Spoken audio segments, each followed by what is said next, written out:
What's up, everybody? How's it going? That's not supposed to happen. Hey Jake, how are you? Good. How are you? Yeah, doing good. I'm good.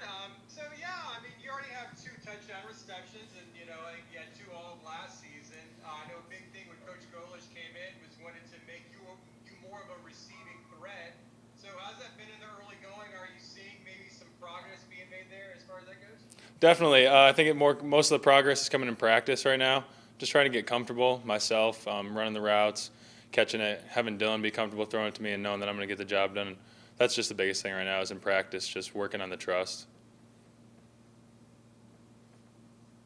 Jake, Dylan just told us that you guys are pretty close, pretty good friendship. Mentioned the fact you guys have gone fishing and hunting.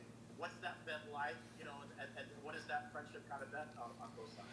It's been really good, and I just want to clear something up. It definitely wasn't me who took him and didn't catch anything because I would have made sure we caught something. But it's good. He's just a high energy guy. He's always joking around, always smiling, always having fun. So you can't not want to be around that. Everybody wants to be around that. It just makes your life more fun, more energetic, and makes you in a better mood. So yeah, everybody likes to hang out with him. It's just kind of trying to find time to squeeze him to squeeze me into his schedule. So. I think Coach Golish said before the season that the coaches challenged you in training camp to understand your capabilities as the outside receiver, being split out more often because you were comfortable in run blocking. How did the coaches challenge you in August and September, and make you feel more comfortable and knowing you could be more of a slot or wide receiver? A lot of positive reinsurance. Just when I was out there doing the things in practice, Golish is telling you, hey, it looks good. You're doing a good job. Everything looks good, and just keep building on it. And they put me in a lot of situations where in practice before in the past couple of years I might not have done as much of the route running or pass catching. But now that the things are coming in practice, it translates more and more to the game. And I hope that we get to see the same production as before. Like you said, we have so many weapons on offense, with the running backs, the wide receivers, the tight ends. So there's, so many weapons that the ball can only go, to one person every play. So whatever happens. I'm just happy to be here. Kind of along those lines, you guys are putting up yardage that you're on pace to possibly break records. How comfortable does everybody feel in this offense, and how do you see that on the field? I think everybody feels really comfortable. With a lot of the guys, it's their second, third year under this offense, under this staff. Just buying in to the whole process. This was a good year if you're a young guy or if you're a guy who might need help in the playbook. This is a great year to get it. You were constantly in meetings, more meetings than I think we've ever had before. So the understanding of the offense and what the coaches want us to get done is pretty clear and straightforward now. And that's even easier for us. And we have the clear understanding, we have trust in it, and now we have to just go execute, which is probably one of the easiest parts. Jake, you're kind of the elder statesman of the tight end room. What's that been like with some of the younger guys coming in, and have you embraced that role, and how has Coach Golish maybe helped that along the process along as well? He's helped a lot just because I've never really been in this position, and I actually reached out to Michael Kalubiali for some insight, but even he told me, he's like, I was in this leadership position when we were undefeated 2 years in a row. So he's never really had to deal with as much of the adversity, but he gave me some great pointers. Goals just helped me along the way, just trying to understand how to lead a room, and it's also holding myself to a different standard, which I haven't had to do yet in my career.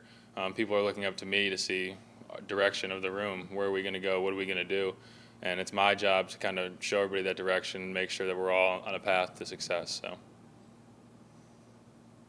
Jake, Halloween's coming up on Saturday. I mean, obviously you got a kid, you're not worried about Halloween, but as a kid, I asked Dylan the same question what his favorite Halloween costume was as a kid. He kind of calmed down a little bit. What about you?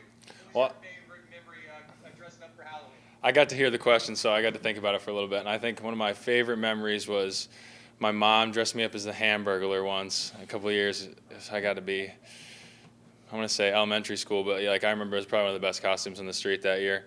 It was handmade, so shout out to Mom. But yeah, people were really jealous. So. Jake, what has it been like to watch a guy like Marlon Williams this season? He might end up breaking some of Gabe Davis' records that he set last year in a 9-game season. What have you seen from just Marlon's growth as a receiver?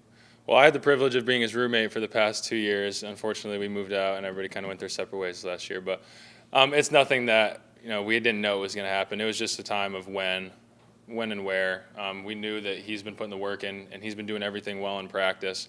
Like I said, just a matter of when he was going to get the opportunity, when the time was going to come, and now that it's here and it's just everybody else gets to see it. It was just something that we already knew.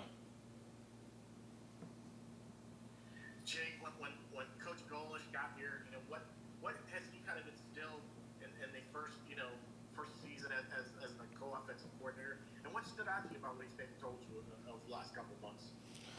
Just something that he's brought and instilled in our group and in the whole entire offense is just bringing energy every day. And he's somebody that does it no matter what the day is, no matter what the situation is. He comes in, he's fired up, ready to go.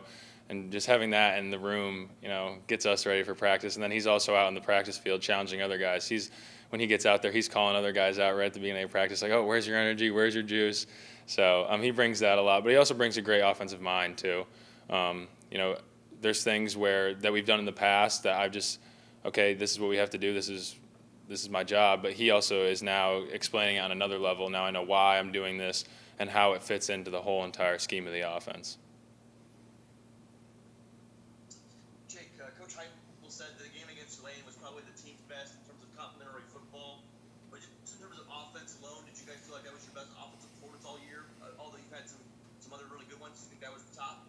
It felt really good to get out there. And like you said, it was a great offensive performance, and I think it just showed how versatile the team is. Marlon we threw for 400, and then we also ran for a lot. Just the defense that they came out in and how we planned to attack it, that kind of changed a little bit. So it's just being adaptable and being able to go out there and just do what your job is and execute it. I think that was the best time that we've gone out there and just executed.